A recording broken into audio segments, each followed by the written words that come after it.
الحمد لله نحمده ونستعينه ونستغفره ونعوذ بالله من شرور أنفسنا ومن سيئات أعمالنا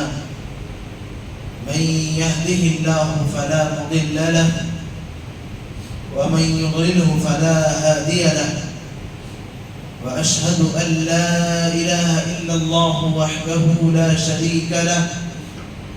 وأشهد أن محمدًا عبده ورسوله أما بعد فإن خير الحديث كتاب الله وخير الهدي هدي محمد صلى الله عليه وسلم وشر الأمور محدثاتها وكل محدثة بدعة وكل بدعة ضلالة وكل ضلالة في النار فأعوذ بالله من الشيطان الرجيم من نفخه ونفثه وهمزه بسم الله الرحمن الرحيم يا أيها الذين آمنوا اتقوا الله حق تقاته ولا تموتن إلا وأنتم مسلمون يا أيها الناس اتقوا ربكم الذي خلقكم من نفس واحدة وخلق منها زوجها وبث منهما رجالا كثيرا ونساء واتقوا الله الذي تساءلون به والأرحام إن الله كان عليكم رقيبا يا أيها الذين آمنوا اتقوا الله وقولوا قولا سديدا يصلح لكم أعمالكم ويغفر لكم ذنوبكم ومن يطع الله ورسوله فقد فاز فوزا عظيما رب اشرح لي صدري ويسر لي أمري واحلل عقدة من لساني يفقه قولي رب زدني علما اللهم لا سهل إلا ما جعلته سهلا وأنت تجعل الحزن إذا شئت سهلا قال ربنا جل وعلا في مقام آخر لن ينال الله لحومها ولا دماؤها ولكن يناله التقوى منكم وقال النبي صلى الله عليه وسلم من كان عنده سعة ولم يضحي فلا يقربن مصلانا معزز و محترم بھائیوں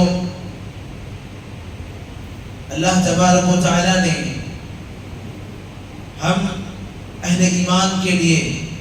ہر سال دو خوشی کے موقع رکھے ایک عید الفطر اور دوسرا عید الاضحیٰ انشاءاللہ تعالی کل ہم عید الاضحیٰ کی خوشیاں منائیں گے اور خوشیوں کے اظہار کے مختلف انداز میں اللہ تبارک و تعالی کی عبادت اور قربانی جیسے اعمال انجام دیں گے چونکہ اپنے وطن ہندوستان کا خصوصی طور پر اور عمومی طور پر پوری دنیا کا حال اس وقت ذرا الگ سا اور عجیب سا ہے اپنے ملک ہندوستان میں کچھ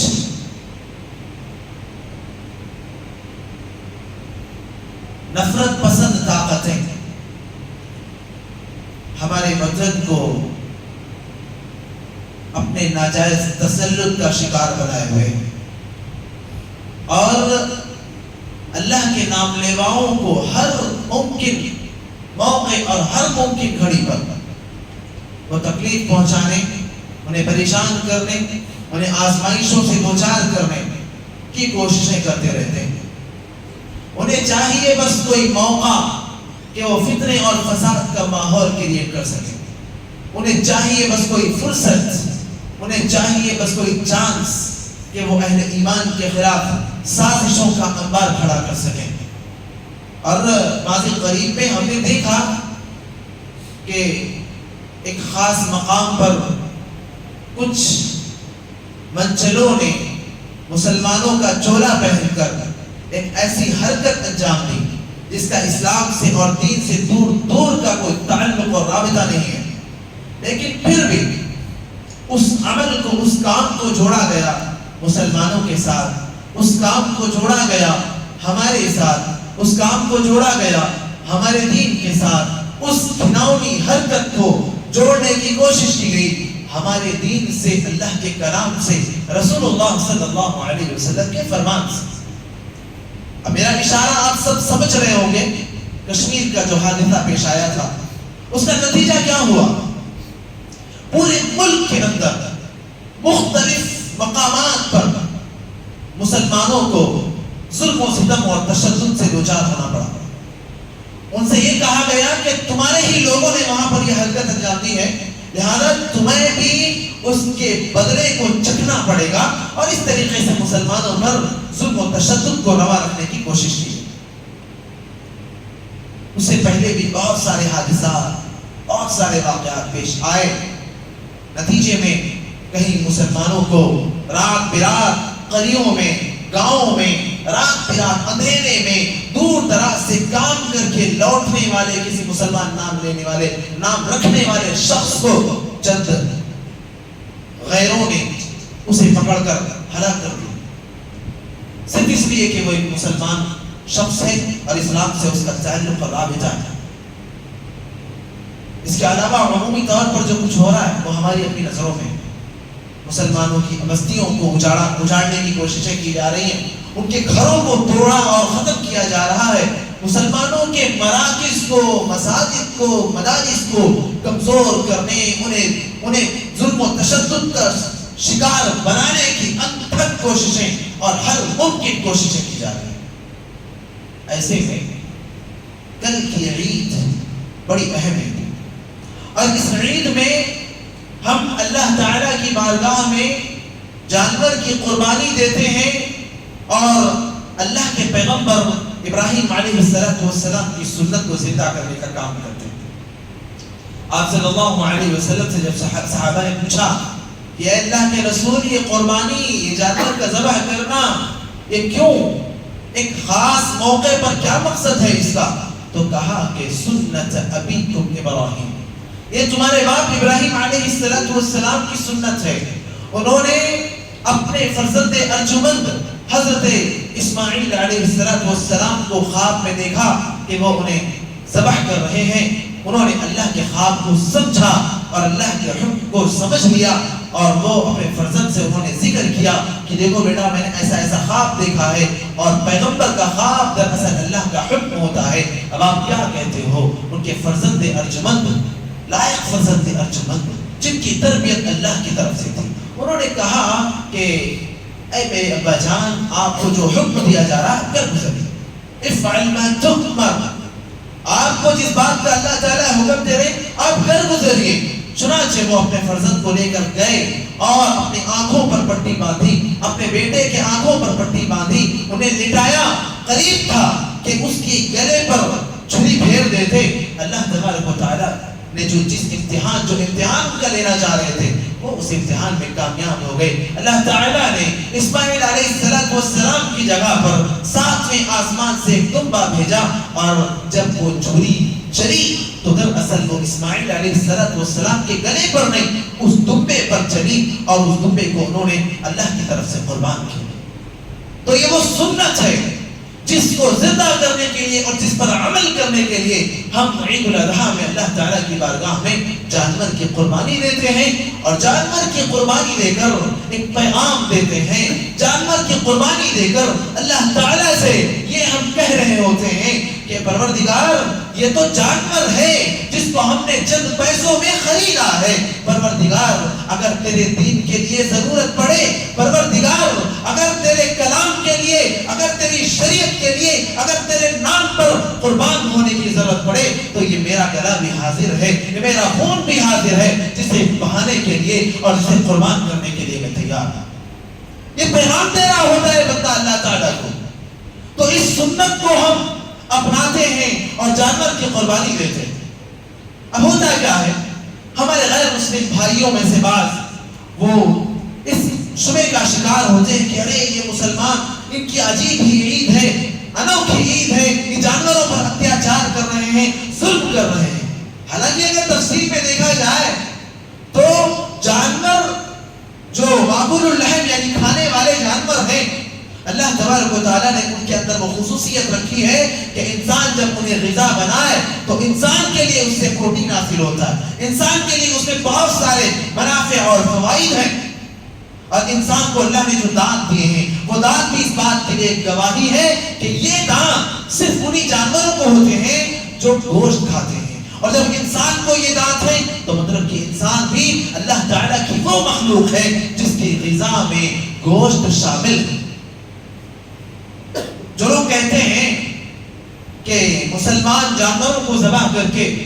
دراصل ان پر اتیاچار کر رہے ہیں، ہم ان کی تاریخ اگر کھنگالتے ہیں، ان کو پڑھتے ہیں تو جنہیں وہ بھگوان کہتے ہیں، جنہیں وہ خدا کہتے ہیں، جنہیں وہ اپنا معبود تصور کرتے ہیں، جب وہ اپنے سفر پر نکلے، جب وہ اپنے جنگل میں اپنے زندگی کا ایک بڑا حصہ انہوں نے گزارا، تو وہاں پر وہ جانوروں کی، وہ پرندوں کا شکار کرتے تھے اور اسی کو وہ اپنی غذا بناتے تھے اور اسی سے وہ اپنا پیٹ بھرتے تھے۔ لیکن بہرحال نادانی ہے کہ وہ ہم پر الزام دیتے ہیں کہ مسلمان جانوروں کو ذبح کر کے دراصل اتیاچار کر رہے ہیں۔ تو اس طریقے سے عید قربان کو ایک فتنے کا ماحول کریٹ کرنے کے لیے، فتنہ پرور لوگوں کے لیے ایک بہترین موقع ہوتا ہے، والعیاذ باللہ۔ نتیجہ یہی ہوتا ہے، آپ دیکھیے دنیا ملک بھر میں کئی مقامات پر عید الاضحیٰ میں فتنے برپا ہوتے ہیں، اختلافات ہوتے ہیں، فساد ہوتے ہیں، بڑے بڑے دنگے ہوتے ہیں، لڑائی جھگڑے ہوتے ہیں کئی مقامات پر، اور خاص طور سے ان مقامات پر، ان صوبوں میں، ان جگہوں میں جہاں پر یہ شر پسند سیاسی طاقتیں مضبوط ہیں اور ان کے ہاتھ میں پوری طریقے سے اس صوبے اور اس ملک کی اور اس وطن کی پوری طریقے سے باغڈور ان کے ہاتھ میں ہے، وہاں پر وہ بڑی مضبوطی کے ساتھ اپنے اس ایکشن میں آگے بڑھتے جا رہے ہیں۔ ہمیں کیا کرنا ہے؟ حالات بھی کیا تقاضا کرتے ہیں؟ حالات تقاضا کرتے ہیں کہ ہم چونکہ مسلمان ہیں، ہم چونکہ اسلام کو ماننے والے ہیں، ہم چونکہ اللہ تبارک و تعالیٰ کے حکم پر چلنے والے ہیں، ہمارا اسی بات کا دعویٰ ہے، مسلمان اسلام کو ماننے والے، اسلام اللہ تعالیٰ کا دیا ہوا دین، اللہ تعالیٰ کی صفت میں سے ہے سلام۔ بندہ جب ایک دوسرے سے ملتا ہے تو اس کو کرتا ہے سلام، سلامتی کا پیغام عام کرتا ہے۔ اسلام وہ دین ہے، اسلام وہ مذہب ہے جو سراپا امن و سلامتی اور شانتی کا پیغام دینے والا مذہب ہے۔ اسلام تو وہ مذہب ہے بھائیو کہ جب اللہ تبارک و تعالیٰ جانور کی قربانی کی اجازت دیتے ہیں اور عید قربان میں جانوروں کی قربانی کا ایک عبادت کے طور پر عمل بندے کرتے ہیں، تو اللہ کے نبی صلی اللہ علیہ وسلم کی اس حدیث کو بھی عمل میں لاتے ہیں کہ اللہ کے نبی صلی اللہ علیہ وسلم فرماتے ہیں کہ ان اللہ تعالی كتب الاحسان على كل شيء، اللہ تعالیٰ نے ہر چیز پر احسان فرض کیا، ہر چیز پر احسان کرنے کو اللہ تعالیٰ نے لازم کیا، یہاں تک کہ جب تم جانور ذبح کرو تو اس کے ساتھ بھی احسان کرو۔ جانور کے ساتھ احسان کیسے کرنا ہے؟ وَلْيُحِدَّ شَفْرَتَهُ وَلْيُرِحْ ذَبِيحَتَهُ، آپ صلی اللہ علیہ وسلم نے کہا کہ جب تم جانور کو ذبح کرو تو جس چھری سے تم جانور کو ذبح کرنے والے ہو اسے پہلے ہی الگ اچھے سے تیز کر لو، تاکہ جب تم جانور کے گلے پر رکھو تو زیادہ ریتنے کی وجہ سے اس کو تکلیف کی شدت نہ محسوس ہو، بہت زیادہ تکلیف نہ ہو، اسے آرام پہنچاؤ، ایسا ہو کہ بس رکھے اور وہ ذبح ہو گیا اور جان نکل گئی، ایسا ہو۔ تو جو دین ہمیں یہ پیغام دیتا ہے، جو دین ہمیں یہ تعلیم دیتا ہے، بھلا وہ دین جانوروں پر اتیاچار کرنے اور انسانیت پر ظلم ڈھانے کا حکم کیسے دے سکتا ہے؟ دوستوں بھائیوں، یہ بہانے بنائے جاتے ہیں، یہ مواقع تلاش کیے جاتے ہیں، حالانکہ اللہ کے نبی صلی اللہ علیہ وسلم کی تعلیمات کو اگر ہم دیکھیں تو یہ سب بہانے، یہ بیجا بہانے، اللہ اور رسول صلی اللہ علیہ وسلم کی تعلیمات ہمیں انسانیت پر، جانوروں پر، بلکہ اس کائنات کی ہر مخلوق پر اللہ تبارک و تعالیٰ اور نبی صلی اللہ علیہ وسلم امن و شانتی کے ساتھ رہنے کا حکم دیتے ہیں۔ تو دوستوں اور بھائیوں، ہمیں کیا کرنا ہے؟ سب سے پہلے تو اگر ہمارے لیے ممکن ہے تو ہم دین کے اس امن و سلامتی والے پیغام کو عام کرنے کی کوشش کریں، لوگوں تک یہ پیغام پہنچائیں کہ ہمارا دین دہشت گردی کا دین نہیں ہے، ہمارا دین ظلم اور اتیاچار والا دین نہیں ہے. ہمارے دین کے اندر اس قسم کی کوئی تعلیم نہیں ملتی جو کسی بھی ذی روح، کسی بھی جاندار پر ظلم ڈھانے سے متعلق ہو، اس پر اتیاچار کرنے سے متعلق ہو. ہمارے دین میں کوئی ایسی تعلیم ہے ہی نہیں سرے سے. یہ پیغام ہم پوری طریقے سے دلائل کے ساتھ بھرپور انداز میں سامنے والے کو قائل کرنے کے حد تک سمجھانے کی کوشش کریں. ہاں، اگر ہم غور کریں اور دیکھیں کہ ہم ایک ایسی جگہ پر ہیں کہ جہاں پر ہم نے اگر اس موضوع پر گفتگو کی، اس ٹاپک کو اگر ہم نے چھیڑا تو باہمی بحث مباحثہ ہوگا، باہمی اختلافات کی گفتگو ہوگی. مثال کے طور پر ہم بس میں ہیں، ٹرین میں ہیں، فلائٹ میں ہیں، اسٹیشن پر ہیں یا کسی بھی پبلک پلیس میں ہیں، وہاں پر اگر ہم اس موضوع کو چھیڑیں گے، اس موضوع پر بہت زیادہ بات چیت کرنے کی کوشش کریں گے، عین ممکن ہے کہ غیر مسلم بھائی جو اسے سنیں گے وہ ان میں سے جو شر پسند قسم کے افراد ہیں وہ اس کو موقع سمجھ کر اس موقع کو غنیمت جانتے ہوئے وہ اختلاف اور ایک شر پسندی کا ماحول کریٹ کرنے کی کوشش کریں. تو ایسی جگہ پر ہم گفتگو کریں. انفرادی طور پر اگر کوئی ہمارا بہت خاص بھائی، کوئی پہچان کا ہے، کوئی اپنا دوست ہے، یا ہم کسی دکاندار ہے، ہماری دکان پر کام کرنے والا کوئی غیر مسلم بھائی ہے، ہم ایک ایسے گھر میں ہیں جہاں پر کام کرنے والی کوئی خاتون غیر مسلم ہے، ہمارا لین دین، ہمارا تعلقات غیر مسلم بھائیوں سے، انفرادی طور پر ہم ان کے ذہن کو صاف کرنے اور ذہن کی صفائی کرنے کا کام کریں. یہ ہماری ذمہ داری ہے. اور اگر ہم یہ کام نہیں کرتے تو اللہ تعالیٰ کے پاس ہماری پکڑ ہوگی. ہم سے پوچھا جائے گا وہ غیر مسلم بھائی جو ہمارے ساتھ کام کرتا ہے، جو ہماری دکان پہ کام کرتا ہے، جو ہمارے گھر میں کام کرتا ہے، جس سے ہمارا لین دین اور ربط و تعلق ہے، اگر ہم نے اس کے ذہن کی صفائی کا کام نہ کیا اور اس کو سچائی بتلانے اور حق کا تعارف کروانے کی کوشش نہ کی، کل قیامت کے دن پروردگار کی بارگاہ میں وہ کھڑا ہوگا اور کہے گا، اے میرے رب، یہ فلاں ہے، میں ان کے ساتھ کام کرتا تھا، ان کی دکان پہ میں کام کرتا تھا، ان کے گھر میں میں کام کرتا تھا، میرا ان سے اچھا لین دین تھا، پروردگار انہوں نے کبھی بھی تیرے دین سے متعلق کوئی بھی حق بات میرے ساتھ شیئر نہیں کی، اور جو میرے اپنے ڈاؤٹس تھے، جو میرے اپنے شکوک اور شبہات تھے، کبھی بھی انہوں نے انہیں کلیئر کرنے یا صحیح طور پر مجھے سمجھانے کی کوشش نہ کی.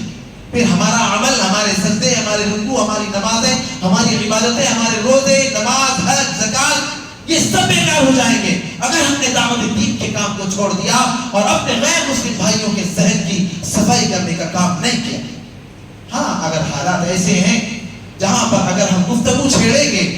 تو پھر چنگاری بنے گی اور وہ چنگاری آگ لگانے کا کام کرے گی. تو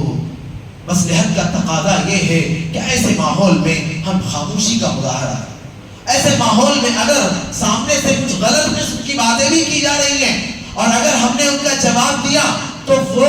گویا وہ جو اختلاف پر مشتمل ان کی باتیں ہیں وہ مچھی پھنسانے کے لیے کانٹے میں جو چارہ لگایا جاتا ہے نا، وہ ہے وہ ان کی گفتگو، کہ وہ اس گفتگو کو چھیڑ کر وہاں پر ایسے غیر مسلم بھولے بھالے، ایسے مسلمان بھولے بھالے بھائیوں کو اس گفتگو میں اپنی طرف کھینچ کر اس بحث کا حصہ بنا کر اختلاف اور شرپسندی کا ماحول کریٹ کرتے ہیں. تو اس لیے اس چالے کے چکر میں نہ پڑیں، اس لگائے گئے اس چالے کے شکار نہ بن جائیں اور محتاط رہیں. پبلک پلیسز میں ان ٹاپکس پر پبلکلی بات کرنے سے احتیاط برتیں، خاص طور سے ایک ایسے ماحول میں جس میں ہم اور آپ جی رہے ہیں، ایک ایسے ماحول میں جب مسلمانوں کو پوری طریقے سے دہشت گردی سے جوڑنے کی کوششیں کی جا رہی ہیں، ایک ایسے ماحول میں کہ ہم اور آپ اللہ کی بارگاہ میں جانوروں کی قربانی پیش کریں گے اور پھر وہ ہماری قربانیوں کو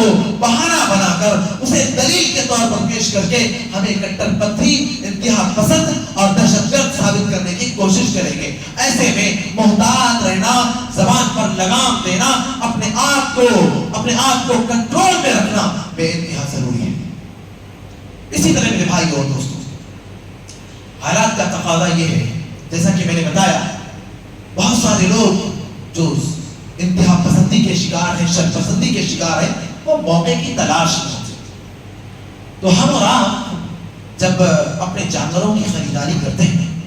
تو اپنے جانوروں کے ساتھ بڑے فخر کے ساتھ فوٹو لے رہے ہیں، ویڈیوز لے رہے ہیں، سیلفیاں لے رہے ہیں. وہ بیوی ہے کیا آپ کی؟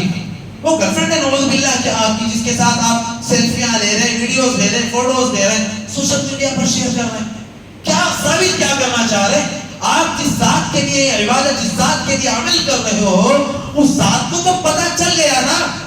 آپ کو پبلک میں بتانے اور ظاہر کرنے کا کیا مطلب ہوتا ہے؟ یہ فوٹوز لینا اور ویڈیوز لینا، سیلفیاں لینا، سوشل میڈیا پر اس طریقے سے نشر کرنا اور شیئر کرنا، اس کیا مطلب ہوتا ہے اس کا؟ اللہ کے نبی صلی اللہ علیہ وسلم نے بھی ہمیں ریاکاری سے بچنے کی تعلیم دی ہے، اور اللہ تعالیٰ نے بھی ہمیں بتایا کہ لن ينال الله لحومها ولا دماؤها ولكن يناله التقوى منكم. اللہ کے پاس ہمارے قربانی کا گوشت نہیں پہنچتا، اللہ کے پاس ہمارے قربانی کے جانوروں کا خون نہیں پہنچتا. اللہ کے پاس کیا پہنچتا ہے؟ اللہ کے پاس ہمارے دلوں کا تقویٰ پہنچتا ہے. اگر ہم واقعی متقی ہیں، اگر ہم واقعی اپنی قربانیاں اللہ کے رضا کے لیے خلوص کے ساتھ کرنے والے ہیں، تو ہمیں فوٹوز لے کر ادھر ادھر شیئر کرنے کی کوئی ضرورت نہیں ہونی چاہیے. خاص طور سے کل قربانی کا دن ہے، اور قربانی کے عین وہ جو سین ہے، وہ جو منظر ہے، اس منظر کا ویڈیو اور فوٹو لے کر ہم اسٹیٹس پہ رکھیں، سوشل میڈیا پر نعوذ باللہ شیئر کریں،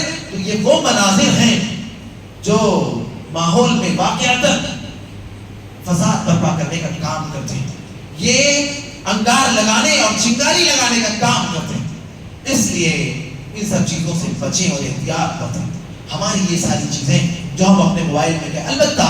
ایک ضرورت یہاں پر ہوتی ہے. جیسے بہت سارے بھائی وہ باہر حج کے ایام میں حج کر رہے ہیں، یا بہت سارے ایسے لوگ جو باہر ممالک میں ہیں اور وہاں ان کا اپنا کوئی نہیں ہے، وہاں ان کے رشتہ دار نہیں ہے، وہ ایسے حالات میں رہتے ہیں کہ وہ وہاں خود اپنی قربانیاں نہیں کر سکتے ہیں، وہ مجبور ہیں، لہذا وہ یہاں ہندوستان میں کسی کے حوالے کرتے ہیں کہ بھائی یہ میری رقم اور آپ میری طرف سے قربانی کرو. اور وہ چاہتے ہیں کہ جب میرے نام سے قربانی ہو تو اس کا ثبوت بھی مجھے ملے، میں اس پر مطمئن رہوں. وہ چاہتے ہیں. تو ان کے لیے اگر ہم، یہ ایک استثنائی صورتحال ہے، یہ ایک الگ معاملہ ہے کہ ان کو ثبوت پیش کرنے کے لیے ہم فوٹو لے رہے ہیں، ویڈیوز لے رہے ہیں، اور صرف ان کو ہم شیئر کر دے رہے ہیں، تو اس میں انشاءاللہ تعالیٰ ایک حد تک گنجائش ہوگی. لیکن پبلک پلیٹ فارمز پر، سوشل میڈیا پر اسے عام کرنا یہ انتہائی درجے کی بددماغی ہے اور انتہائی درجے کی بے وقوفی اور دنگے اور فساد بھڑکانے کے لیے چنگاری کا کام کرنے والی چیز ہے. اس لیے اگر ہم واقعتاً اللہ کے لیے قربانی کرنے والے ہیں، اللہ کے لیے قربانی کر رہے ہیں، تو اپنے قربانی کے جانوروں کو اپنے گھر میں حفاظت سے رکھیں. ان کو فوٹوز وغیرہ لے کر یا ادھر سے ادھر لے کر گھومنا پھرنا، بار بار لوگوں کے سامنے اس کا تذکرہ کرنا، بار بار لوگوں میں بتانا کہ میں نے اتنے کا لیا، میرا جانور اتنا بڑا ہے، میرے جانور فلاں جگہ کا ہے، اس کا ایسا معاملہ ہے، اس کی ایسی حالت ہے، یہ ہے وہ ہے. عام طور پر بعض لوگ ہوتے ہیں بڑے عادی ہوتے ہیں اور بڑی دلچسپی کے ساتھ، انٹرسٹ کے ساتھ اس ٹاپک پر ایک دوسرے سے بات کرتے ہیں. بھائی اللہ کے لیے ہے نا قربانی، تو اللہ کو بتا لیجیے، اللہ جانتا ہے، دوسروں سے بتانے کی کوئی ضرورت نہیں ہے. اگر کسی سے مشورہ لینا ہے الگ بات ہے، ورنہ بلا وجہ آپ چاہ رہے کہ بس کوئی بات نکلے، اس بات کو پکڑ کے ہم اپنی بات آگے بڑھائیں، تو یہ تو نہایت عجیب انداز کی بات ہے. ہمیں ایسا نہیں کرنا چاہیے. ہم اللہ کے لیے عبادت کر رہے ہیں. اگر ہماری عبادت میں ریاکاری شامل ہوگی، اگر ہماری عبادت میں دکھلاوا آ جائے گا، تو اللہ تبارک و تعالیٰ پھر ہمارے عبادت، ہمارا عمل ہمارے منہ پر مار دینے والے ہیں. ہر بندہ، اللہ تبارک و تعالیٰ نے پیغام کیا ہے ہمیں، ہر بندہ نماز میں جب بھی آیت گزرتی ہے تو گویا وہ اللہ تعالیٰ سے کہہ رہا ہوتا ہے کہ قل ان صلاتی ونسکی ومحیای ومماتی للہ رب العالمین. کہیے کہ میری نماز، قل ان صلاتی ونسکی، میری نماز، میری قربانی، میرا جینا، میرا مرنا صرف اللہ کے لیے. جب پوری زندگی اللہ کے لیے ہے تو دنیا والوں کے لیے کیوں، دنیا والوں کو بتانے کے لیے کیوں، دنیا میں ظاہر کرنے اور بلا وجہ اپنے آپ کو مشہور کرنے کی کیا ضرورت ہے؟ بعض ایسے بھی بھائی ہیں، میں نہیں جانتا ان کے دل میں کیا ہے، دل کا معاملہ اللہ کے ساتھ، لیکن ایسے بھی بعض بھائی ہیں جو قیمتی جانور خریدتے ہیں، اور جب قیمتی جانور خریدتے ہیں تو وہ تھوڑا سوشل میڈیا سے جڑے ہوئے نیوز کے افراد کو بھی اپنے پاس بلا کر انٹرویو دیتے ہیں، اپنے جانور کی قیمت بتائیں گے، اس کی خصوصیات بتائیں گے، یہ ساری چیزیں، یہ ساری حرکتیں، اور اس طریقے سے وہ سوشل میڈیا میں اپنے آپ کو مشہور کرتے ہیں، لوگوں کو اپنی طرف متوجہ کرتے ہیں، اپنا نام مشہور کرنے کا کام کرتے ہیں. اللہ کے لیے اگر کوئی عمل ہے تو یہ ساری چیزیں نہایت درجے کی خرافات ہیں اور ان خرافات میں ہمیں نہیں پڑھنا چاہیے۔ اسی طرح ایک اور اہم بات، وہ بات یہ ہے کہ ہمارے اوپر کوئی یہ الزام نہ لگا سکے، ہمارے اوپر کوئی یہ انگلی نہ اٹھا سکے کہ ہم نے قربانی کے لیے جانور لایا اور اسے ہم نے بھوکا پیاسا رکھا، ہم نے قربانی کے لیے جانور لایا اور اس جانور کو ہم تکلیف دے رہے ہیں، نہایت تنگ جگہ پر رکھ کر یا ایسی جگہ اسے باندھ کر جہاں پر اس کے لیے کوئی یعنی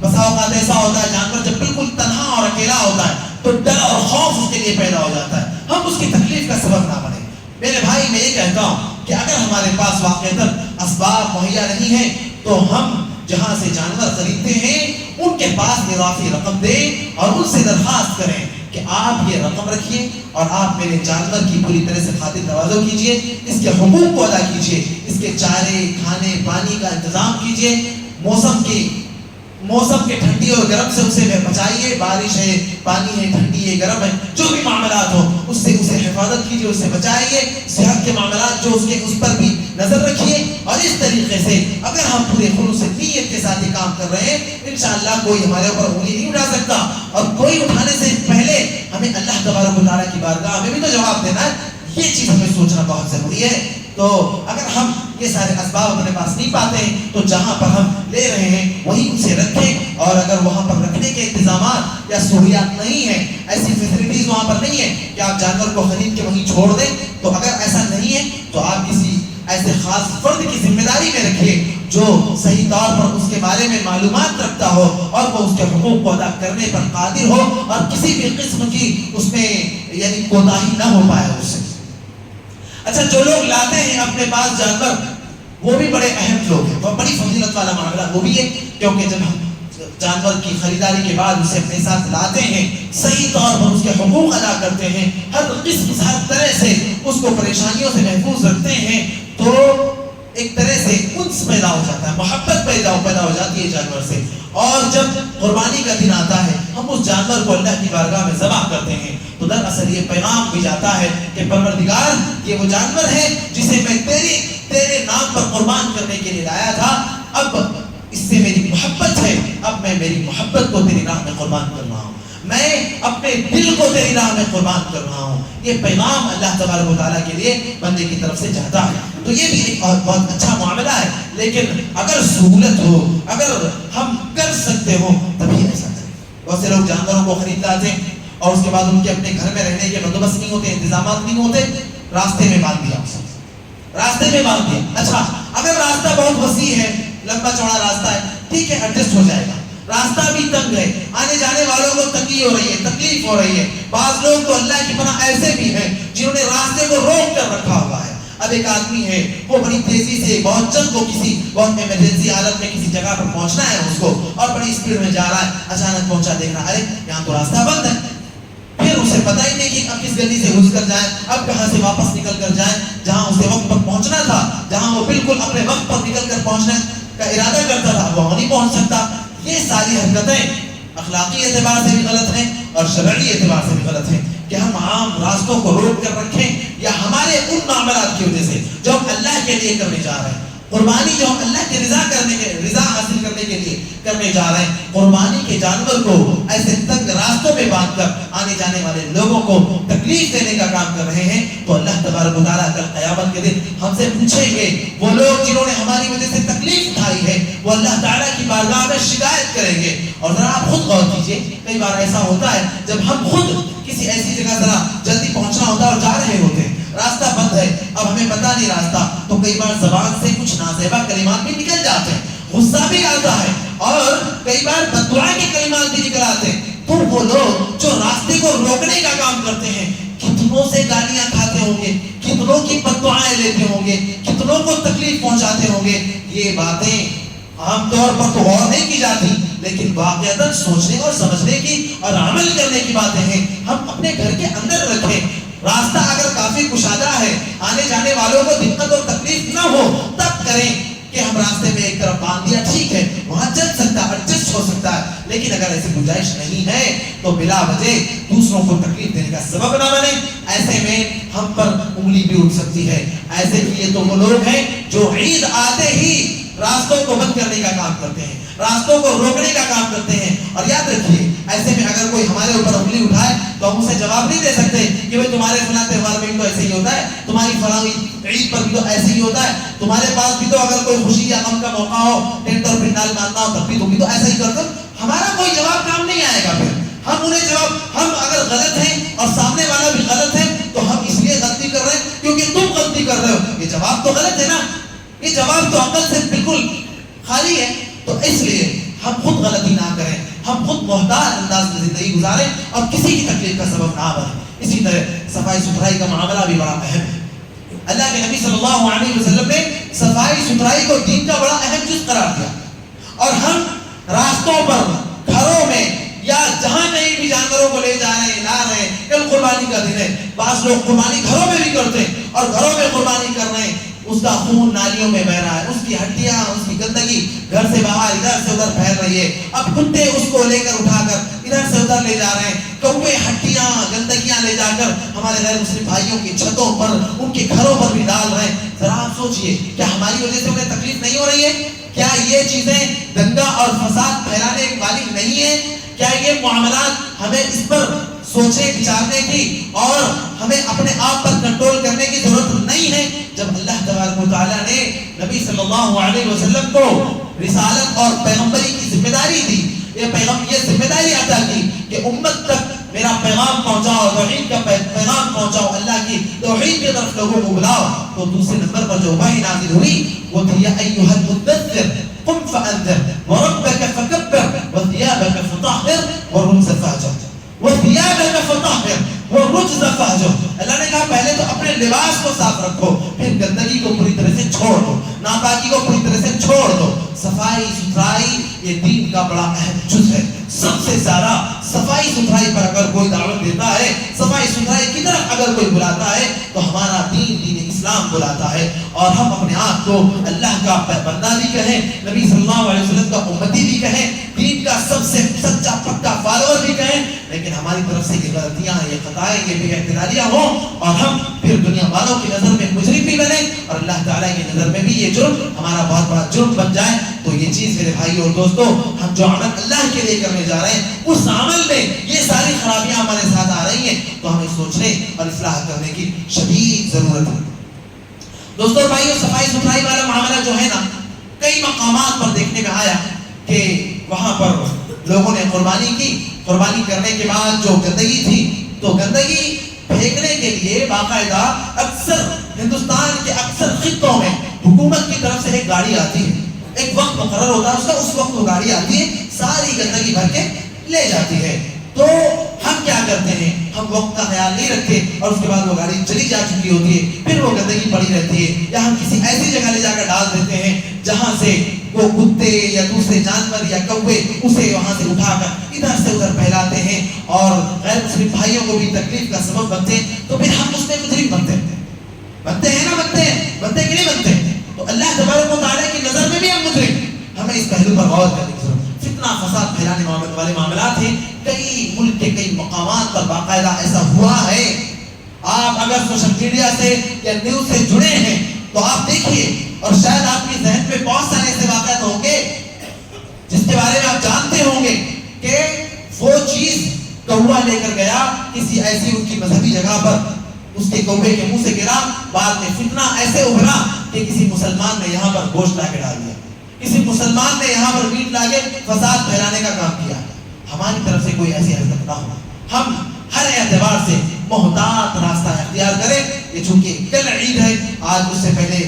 جمعے کا دن ہے، الحمدللہ خطبہ جمعہ کے مناسبت سے عید کے جسٹ ایک دن پہلے یہ جو باتیں ہو گئی ہیں، یہ دراصل اللہ تعالیٰ کی طرف سے بہت اچھا موقع تھا کہ ہم نے آپ کو یہ باتیں بتائی ہیں. بس اللہ تعالیٰ سے میں دعا کرتا ہوں کہ پروردگار ہم سب کو ان باتوں پر عمل کرنے کی توفیق عطا فرما دے، دوسروں تک پہنچانے کی توفیق عطا فرما دے. الہ العالمین، کل قربانی کا دن ہے، الاضحیٰ کا دن ہے، ہم سب کے لیے اس دن کو خوشیوں کا دن بنائے. عبادت کا ہر وہ عمل جو تیری رضا کا ہو ہمیں اپنانے اور اس پر عمل کرنے کی توفیق عطا فرما دے. الہ العالمین، ہمیں جو قربانی کر رہے ہیں ان کی قربانیوں کو قبول فرما، جو نہیں کرنے والے ہیں الہ العالمین ان سب کے لیے آسانیاں پیدا فرما. الہ العالمین، جو پریشان حال ہیں ان کی پریشانیوں کو دور فرما دے، جو مقروض ہیں انہیں قرض کی ادائیگی کا انتظام فرما دے، جو نوجوان بچے بچیاں اچھے رشتوں کے منتظر ہیں پروردگار تو ان کی بھی مدد فرما دے۔ الہ العالمین جو بیمار ہیں انہیں شفا یاب کر دے، ملک کے کسی بھی گوشے اور خطے میں جہاں کہیں بھی تیرے نام لیوا ظلم اور ستم اور تشدد کے شکار ہیں پروردگار تو ان سب کی مدد فرما دے، ان سب کے لیے تو سہارا بن جا۔ اقول قولي هذا واستغفر الله لي ولكم ولسائر المسلمين من كل ذنب انه هو الغفور الرحيم۔